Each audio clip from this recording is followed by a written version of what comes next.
안녕하세요. 빠르게 가는 조기자 조영규입니다. 바이크 타시는 분들 보면 각자가 유독 더 좋아하는 그런 브랜드들이 있죠. 저 같은 경우는 BMW 바이크가 약간 최애 바이크였어요.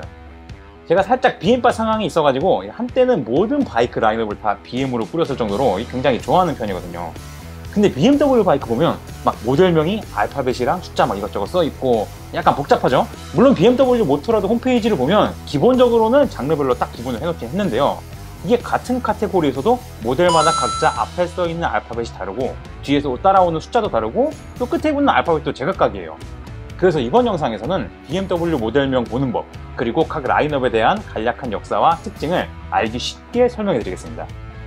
일단 공식은 간단해요. 모델명에서 제일 앞글자에 오는 알파벳은 엔진의 형식을 의미합니다.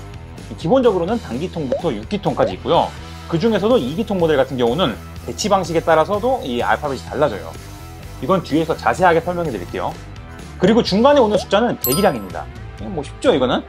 그리고 마지막에 오는 알파벳들은 이 바이크의 장르, 그 용도를 나타내는 약어예요. 예를 들면 뒤에 R이 붙는 모델들은 로드스터, 네이키드 차량들이고요. GS는 오프로드와 온로드를 모두 갈 수 있는 듀얼 퍼포스 모델, 이걸 의미하는 거죠. 영어로 오프로드와 온로드를 의미하는 독일어, 게렌데와 스트라스의 앞글자를 따가지고 GS로 표기를 한 거고요. 그 밖에 XR은 크로스오버 로드스터, 즉 온로드 고속 투어러 모델로 보시면 되고요. GT랑 RT 같은 경우는 대형 투어러 모델로 이해를 하시면 빠릅니다. 사실 중간에 숫자랑 뒤에 따라오는 알파벳은 이 정도만 인지하고 계셔도 되는데요. 가장 중요한 게 바로 제일 앞에 오는 알파벳입니다. BMW 바이크 모델명의 알파벳 첫 글자에 따라서 나뉘는 이 엔진의 라인업과 각 엔진들의 특징, 그리고 간단한 역사랑 TMI 정도를 아주 가볍게 얘기해 보도록 할게요. 우리가 BMW 모터사이클을 얘기할 때 가장 먼저 앞에 와야 할 라인업, 바로 R 엔진입니다. BMW의 수평대항 2기통 엔진을 단 바이크들이 모두 이 R 라인업에 속하는데요. 이 바이크들은 기본적으로 BMW라는 브랜드의 역사를 관통하는 가장 상징적이고 중요한 라인업이에요. 실제로 1920년에 R 엔진이 처음 제작이 됐고 R 엔진을 사용한 R30이라는 최초의 모터사이클 모델도 1923년에 출시됐으니까 벌써 100년이 넘었죠. 그만큼 앞에 R이 붙는 이 바이크들은 BMW의 헤리티지를 쭉 이어나가는 브랜드의 뿌리와도 같은 그런 라인업이라고 보시면 됩니다. 이 R 라인업은 앞에서 말했다시피 실린더를 좌우로 완전히 눕혀서 피스톤이 수평, 그러니까 가로 방향으로 왕복 운동을 하는 2기통 엔진을 사용하는데요. 이 좌우로 피스톤이 왔다 갔다 하는 그 모습이 마치 복서들이 막 주먹을 치고 빠지고 뭐 이런 모습과 같다고 해서 이 박스 엔진이라는 명칭으로도 부르기도 해요. 참고로 R 라인업이 원래는 전부 공랭식 엔진을 썼기 때문에 좀 이런 부분에서 오는 아날로그적인 약간 헤리티지 이미지가 있었는데요. 그러다가 BMW가 2013년에 새로운 수랭식 박스 엔진을 개발하면서 이 R 엔진 라인업을 전부 순행식으로 바꾸고 공랭 엔진을 단종시키는 이런 가닥으로 계획을 잡습니다. 그래서 2014년에 공랭 엔진 단종을 기념하는 일종의 그 페어웰 한정판으로 R9T라는 클래식 바이크를 출시를 하게 되는데요. 문제는 이 R9T가 레트로 트렌드와 딱 맞물리면서 진짜 말도 안 되는 초대박을 쳐버린 거예요. 여기서 이제 갑자기 BMW가 돈맛을 봐버리니까 그냥 공랭 엔진을 아예 헤리티지 라인업으로 따로 빼서 이걸 많이 팔아먹어야겠다, 이런 방향으로 계획을 수정하게 되죠. 그래서 현재 BMW의 R 엔진은 크게 순행 엔진을 쓰는 현대적인 모델들이 있고요. 이 공랭 엔진을 쓰는 헤리티지 모델로 이렇게 이원화해서 간다고 보시면 됩니다. 먼저 순행식 R 엔진을 쓰는 모델들은 R1250RS, R1250R, R1300GX 같은 이런 차량들이 있는데요. 비록 4기통 엔진처럼 얘네들이 파워풀한 고출력 모델은 아닌데 그래도 적당한 토크감으로 역동적인 퍼포먼스를 구사하는 그런 네이키드 레이아웃의 온로드 투어링, 그리고 어드벤처 바이크가 주로 이 엔진을 쓰고 있습니다. 반면에 공랭식 R 엔진 같은 경우는 아예 BMW의 공식 분류에서도 이 헤리티지 라인업으로 따로 이제 빼놓고 있어요. 이 과거에 출시됐던 R9T가 가장 상징적인 모델이고요. 2기통 1800cc라는 진짜 어마어마한 대비기량을 탑재하고 있는 크루저 모델인 R18이 있죠. 어쨌든 BMW의 이 R 엔진은 기통을 양옆으로 눕혀놓은 이 배치 때문에 바이크가 자동적으로 저중심 설계가 이루어진다는 이런 특징이 있어요. 그래서 안정적인 운동 성능을 확보할 수가 있고 엔진 헤드가 양옆으로 튀어나와 있기 때문에 이게 특히 공랭 엔진의 경우 냉각 효율도 굉장히 좋다는 이런 장점이 발생을 합니다. 대신 엔진 좌우 길이가 길어지기 때문에 이 이륜차의 태생적인 장점을 깎아먹는, 그러니까 차량의 전폭이 커진다는 점은 이 단점이 되겠죠.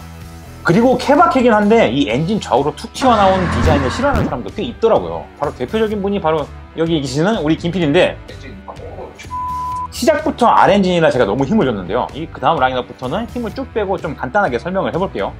두 번째로 볼 엔진은 K 시리즈인데요. 일단 현행 K 엔진은 BMW의 플래그십 모델이자 오버리터급 투어러 차량들이 올라가는 직렬 6기통 엔진 라인업을 의미합니다. 다만 2000년대까지만 해도 K 엔진은 이 4기통 엔진 라인업에 붙는 명칭이었어요. 1983년에 출시된 K100이라는 모델이 그 시초였고요. 비록 박스 엔진처럼 이게 수평대항 배치는 아니었는데 K100에 탑재된 이 4기통 엔진도 어쨌든 실린더 4개를 모두 눕히는 그런 배치 방식으로 설계가 됐습니다.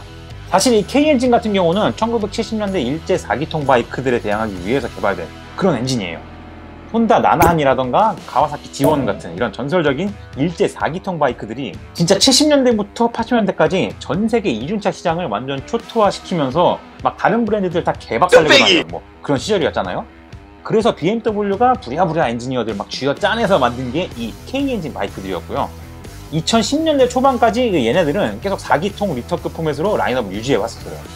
그러다가 2010년에 스포츠 성향 세팅으로 새롭게 개발된 4기통 엔진을 얹은 S1000RR이 이 4기통 슈퍼스포츠 라인업으로 딱 출시가 되면서 이 S가 4기통 라인업 이름을 가져가게 되고요. 기존 4기통 K 엔진 모델들을 하나씩 단종을 시키기 시작합니다. 그러다가 한 2010년대 1600cc 직렬 6기통 엔진을 올린 완전 커다란 초대형 투어러 모델들을 출시를 했고요. 얘네들 앞에 다시 K를 붙여버린 거죠. 결국 정리를 하자면 현행 K 엔진 바이크 라인업은 6기통 엔진의 오버리터급 배기량을 가지고 있고 가격도 4,000만원 이상부터 시작을 하고 막 대부분 장거리 크루징이 가능한 그런 초대형 투어러 카테고리로 완벽하게 딱 분류가 됐습니다. 그래도 현행 6기통 K 엔진 같은 경우는 이전까지 쓰이던 4기통 K 엔진과 비교했을 때 훨씬 더 고급스럽고 부드러운 질감을 주면서 스포츠 성향도 충분히 갖췄다는 점에서 어쨌든 플래그십 모델다운 그런 모습을 잘 보여주는 것 같아요. 앞에서 K 엔진 얘기하면서 제가 자연스럽게 S 엔진도 언급을 했죠. BMW의 이 현행 S 엔진 라인업은 이 스포츠 성향으로 세팅된 직렬 4기통 순행식 리터급 바이크를 의미하는데요. 2008년에 처음 공개를 했고 2010년에 시장에 처음 출시했던 S1000RR이 바로 이 S 엔진의 시작입니다. 사실 그 전까지만 해도 일제 4기통 바이크들 하면 뭐 끼케야 ABS 정도 달고 나오는 게 보자기였는데 BMW는 이 바이크에 뭐 ABS랑 TCS, 슬리퍼 클러치, 퀵시프트 같은 전자장비를 아주 그냥 꽉꽉 채워놓고요. 엔진도 거의 200마력 가까이 채운 이런 제로백 2초대 오버 스펙 하드웨어로 완전 떡칠을 해가지고 S1000RR이라는 바이크를 딱 출시를 해버린 거죠. 과거에 BMW가 K 엔진으로 일제 4기통에 대항하겠다는 이 목표가 결국은 30년이 지난 이 S1000RR에 와서야 뭐 이루게 된 그런 셈인데요. 실제로 2010년대 스포츠 바이크 시장을 보면 BMW S1000RR이 이거 하나로 일제 44 브랜드랑 전부 맞다이를 뜰 정도로 굉장히 판매량이 좋았던 모델이고요. 또 한 가지 포인트라고 한다면 그 당시 아프릴리아 SRV4나 두카티 파니갈레처럼 보통 유럽 지역의 다른 제조사들이 만드는 4기통 스포츠 바이크들은 V 형태 엔진이었거든요. 엔진을 컴팩트하게 만들 수 있다 보니까 성능을 뽑아내기가 좋은 방식이었는데 설계가 어렵고 정비성 측면에서도 이게 좀 좋은 바이크는 아니었어요. 그런데 BMW는 이 직렬 4기통 방식으로 엔진을 만들면서 제조사 입장에서는 설계하는 게 훨씬 더 용이했었고 뭐 그러면서도 성능은 또 엄청나게 뽑아냈기 때문에 BMW 입장에서는 2010년대에 R9T와 더불어 이 S1000 시리즈가 확실한 캐시카우로 아주 그냥 브랜드의 효자 노릇을 했죠. 특히 미션 임파서블 로그네이션에서 이 탐 크루즈가 딱 이 S1000RR 타고 나오면서 이 마케팅 효과를 엄청 봤잖아요. 이 영화 때문에 실제로 국내에서도 S1000RR이 진짜 미친듯이 팔렸는데요. 이렇게 S1000RR로 재미를 본 BMW가 그 이후에는 네이키드 버전의 S1000R 그리고 스포츠 투어러 내지는 온로드 듀얼 퍼포스 타입의 S1000XR을 연달아 출시를 하면서 이 S 엔진 라인업을 지금까지 이어오고 있습니다. 다음은 F 엔진입니다. BMW가 브랜드의 입문 허들을 대중적으로 낮춰준 기점이 바로 이 F 엔진 라인업이 등장하면서부터라고 저는 개인적으로 생각을 하는데요. F900GS 같은 듀얼 퍼포스 모델과 F900XR 같은 온로드 스포츠 투어러 그리고 네이키드 로드스터 차량인 F900R이 바로 여기에 속해있죠. 일단 현행 F 엔진은 순행식 직렬 2기통 방식의 배기량이 뭐 미들급이긴 하지만 이 최근으로 오면 올수록 얘네들 거의 리터급에 가까운 배기량이 되는 뭐 아무튼 이런 엔진들이에요. 그런데 사실 F 엔진 히스토리를 보면 좀 복잡합니다. 원래 BMW F 엔진은 처음에는 단기통 650cc 엔진을 단 바이크 라인업의 명칭이었거든요. 그리고 이 엔진 같은 경우는 생산은 오스트리아에 있는 로탁스라는 회사에서 담당을 했는데요. 빅싱글이라는 특성상 굉장히 진동이 크고 토크감이 굵직한 뭔가 좀 경운기스럽고 투박한 그런 엔진이었어요. 그래서인지 BMW 브랜드에 어울리는 뭔가 좀 프리미엄한 느낌은 거의 없었는데요. 근데 이게 또 나름 재미도 있고 매니아층도 있는 그런 라인업이었습니다. 그러다가 2008년에 드디어 그 유명한 F800GS가 출시가 되죠. 그 전까지 650cc 단기통 엔진을 달았던 F 시리즈가 이 F800GS 출시를 기점으로 배기량을 800cc로 키우고 실린더도 2개로 늘어난 직렬 2기통 순행식 엔진으로 완전 포맷이 바뀌어버려요. 물론 생산은 여전히 로탁스에서 했는데 이 엔진이 좀 재밌습니다.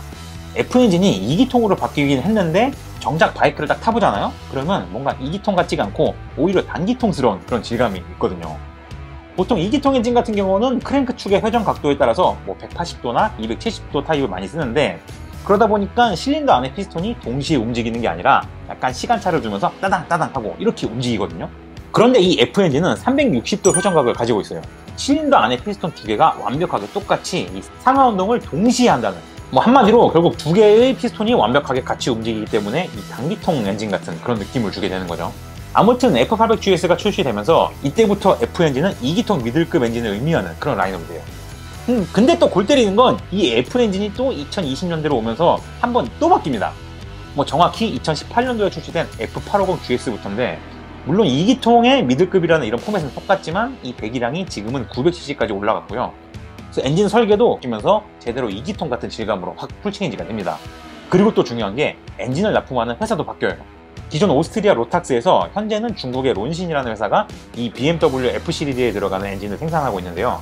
이게 그래서 그런가 이 신형 F 시리즈를 보면 이 광고에서도 뭔가 그 대륙의 스멜이 좀, 앞에서 제가 F 엔진 설명하면서 처음에는 얘네들이 단기통 라인업이었다가 2기통으로 바뀌었다고 했죠. 그러면 그 뒤에 남은 단기통 엔진은 어디로 갈까요? BMW가 그냥 버렸나? 뭐 당연히 버리진 않았고, 얘네들은 2008년부터 G 엔진으로 다시 라인업이 개편됩니다. 그래서 이 엔진을 달고 나온 게 바로 G650X 시리즈인데요. 스크램블러 모델인 650S 컨트리가 있었고, 모타드 바이크인 X 모토가 있었죠. 그리고 2010년대에는 이 800GS와 또 다른 스타일로 오프로드 성향을 키운 이 G650GS라는 이런 모델도 출시를 해요. 다만 이 시기에 나온 BMW G 엔진 라인업 같은 경우는요, 보시다시피 굉장히 매니악한 모델들이 들어간 이런 구성이었어요. 게다가 로탁스의 650cc 빅싱글 엔진이 일상생활에서 타는 이륜차 관점으로 보면 단점도 진짜 많았습니다. 일단 발열도 심하고 연료 펌프 고질병도 거의 100%로 터지는 결함이었는데, 결정적으로 이게 오일 순환 방식이 드라이 펌프 타입이었거든요. 그래서 정비성이 너무 안 좋습니다.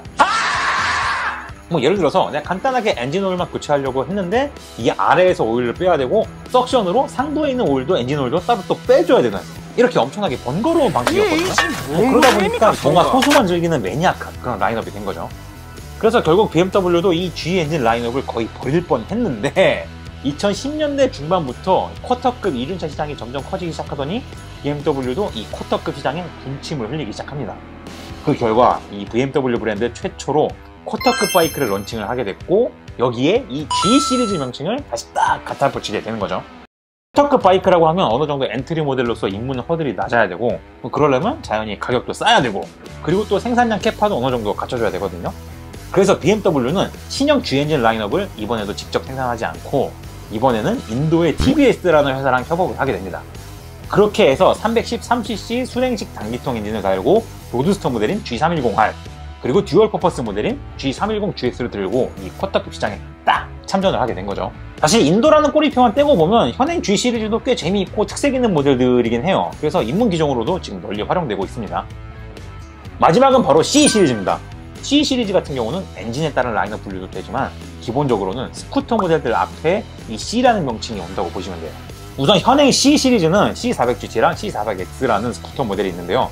F 시리즈에 들어가는 2기통 엔진을 생산하고 있는 중국의 론신이 이 C 시리즈에 들어가는 350cc 단기통 엔진도 같이 만들고 있어요.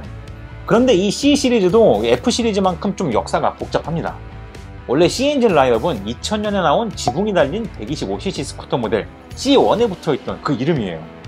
당시 BMW 같은 경우는 스쿠터를 타면 헬멧을 안 써도 되고 와이퍼랑 안전벨트도 있어가지고 지붕까지 달려있어서 비 맞을 일도 없다, 뭐 이런 식으로 C1을 홍보를 했는데요. 그거 진짜 딱 2년 팔고 단종된 완전 망한 바이크였습니다. 그러다가 BMW가 다시 대형 스쿠터로 컨셉을 바꿔서 이 바이크를 다시 설계를 했고요. 여기에 들어가는 미들급 2기통 엔진의 생산을 대만에 있는 킴코사에게 맡기면서 2012년에 C600이 출시가 돼요. 이 C600 스쿠터가 2013년부터는 투어링 성향의 C650GT, 그리고 스포츠 성향의 모델인 C650S로 이렇게 세부 모델이 두 갈래로 나뉘게 되면서 국내에서도 굉장히 사랑을 많이 받았죠. 사실 저도 BMW C 엔진 하면 현행인 C400 시리즈보다 그 이전에 킴코에서 생산했던 650cc 2기통 이 모델들이 훨씬 더 진또백이라고 생각을 하거든요. 출력도 굉장히 잘 나오고 공차 중량이 무거운 거를 생각하면 운동성도 의외로 괜찮아요. 그리고 텐덤하기도 너무 편하게 하고요. 단점이라고 한다면 뭐 개못생겼다 뭐 이 정도? 오늘은 이 정도로 간단하게 BMW 모델명에 따른 엔진 라인업 분류법을 설명을 해봤는데요. 마지막으로 아시죠? 혹시라도 저희 영상이 도움이 됐다거나 뭐 목이 눈곱만큼이라도 즐겁게 보셨다면 알림 설정 그런 거 안 해주셔도 되니까 저희 채널 구독과 좋아요 한 번씩만 좀 눌러주십시오. 조만간 또 새로운 바이크 이야기로 다시 한번 또 입도바이 털어보도록 하겠습니다. 그럼 여러분 오늘은 여기서 안녕.